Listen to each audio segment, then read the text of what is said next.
ஓம் சாய்ராம். எனது அருமை பிள்ளையே, உனக்கான வசந்த காலம் ஆரம்பித்து விட்டது என்று நான் சொல்லிவிட்டேன். இருந்தாலும் உன்னுடைய மனதில் எங்கோ ஒரு மூலையில் ஒரு சிறு துளி சந்தேகம் இருந்து கொண்டே இருக்கின்றது. நான் உன்னிடம் பல முறை எச்சரித்துள்ளேன். உனக்கான வேலையை நான் செய்து கொடுக்க வேண்டும் என்றால் உனக்கு என்மேல் 100% அல்ல, அதற்கு மேலும் என்மேல் முழு நம்பிக்கை வைக்க வேண்டும். அப்போதுதான் உனக்கான அனைத்து வேலைகளையும் என்னால் மன நிறைவாக செய்து தர முடியும்.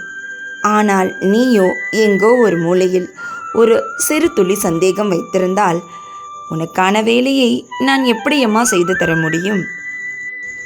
அந்த சந்தேகத்தை முதலில் நீக்கு. உன் மனதில் இருக்கும் பயத்தை முதலில் நீக்கு.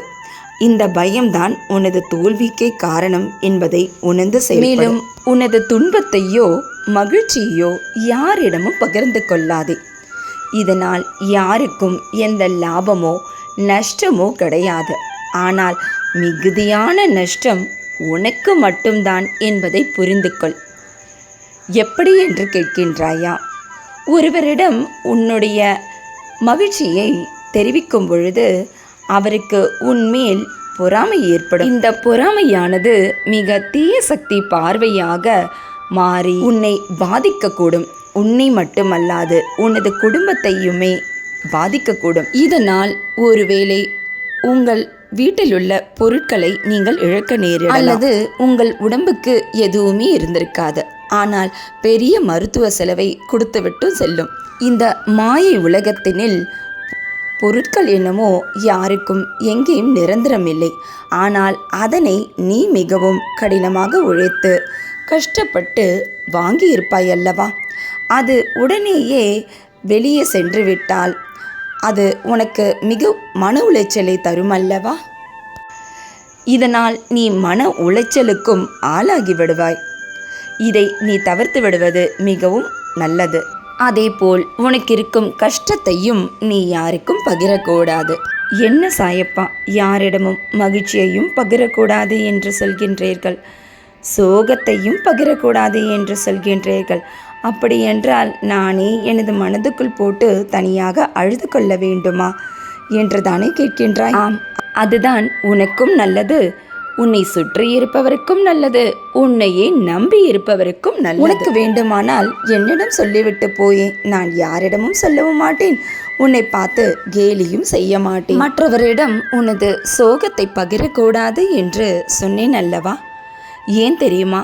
உன்னிடம் அனுதாபம் காட்டுவது போல் காட்டிவிட்டு பின்னாடி சென்று உன்னை பார்த்து கேலிதான் செய்வார்கள். இந்த பொய்யான உலகத்தினில் பிழைக்க தெரியாமல் பிழைத்து கொண்டிருக்கின்றாயே என்று பின்னால் இருந்து கேளிக்கை தான் செய்வார்கள். இந்த ஏளன சிரிப்பானது எதிர்மறை ஆற்றலை தரவல்லது.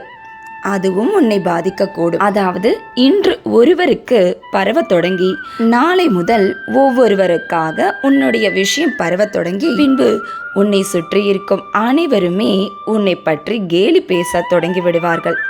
பின்பு எதிர்மறை ஆற்றல் நிறைந்திருக்கும் இடத்தினில் உன்னால் எப்படி வாழ முடியும்? நீயே சொல். அதனால்தான் உனது மனநிலையை யாரிடமும் சொல்லக்கூடாது என்று சொன்னேன். உனது துக்கத்தை குறைக்கும் திறன் உள்ளவர் யாரோ அவரிடம் சொல்வது உனக்கு நல்லது. ஒருவேளை அப்படிப்பட்ட மனிதர் உனக்கு அமையாவிட்டால் என்னிடம் சொல்லலாமே, நான் யாரிடமும் சொல்ல போவதில்லை. மேலும் உன்னை பற்றி நான் கேலி பேச போவதும் இல்லை. நீதான் எனது செல்ல பிள்ளையாயிற்று. முதலில் நீயே பிரபஞ்சத்தின் பேராற்றல் சக்தி வாய்ந்தவன் என்பதனை உணர்ந்து செயல்படு. நானே சிறந்தவன், நானே திறமைசாலி, நானே வெற்றியாளனும் கூட என்று இம்மாதிரியான நேர்மறையான ஆற்றல் தரும் வார்த்தைகளையே தொடர்ந்து சொல்லிக்கொண்டே உன்னிடமே பிரபஞ்சத்தின் பேராற்றல் சக்தி நிறைந்துள்ளது என்பதை உணர்ந்து அந்த பேராற்றல் கொண்ட சக்தியை கொண்டு இந்த பிரபஞ்ச சக்தி வாய்ந்த எண்ணான 8 8 8 8 தொட்டுவிட்டுதானே எனது தெய்வ வாக்கினை கேட்க வந்தாய். இன்றிலிருந்து இந்த பிரபஞ்சத்தின் உதவி உனக்கு கிடைத்து கொண்டே இருக்கும். பண வரவானது உன் வீட்டிற்கு நீ எதிர்பார்த்த தொகைக்கும் மேல் வந்து கொண்டே இருக்கும். நீயும் உன் குடும்பமும் சந்தோஷமாக வாழ்வீர்களாக. இன்றும் என்றும் என்றென்றும் உன் சாயப்பா உன் அருகினில். வாழ்க வையகம், வாழ்க வளமுடன். ஜெய் சாய்ராம்.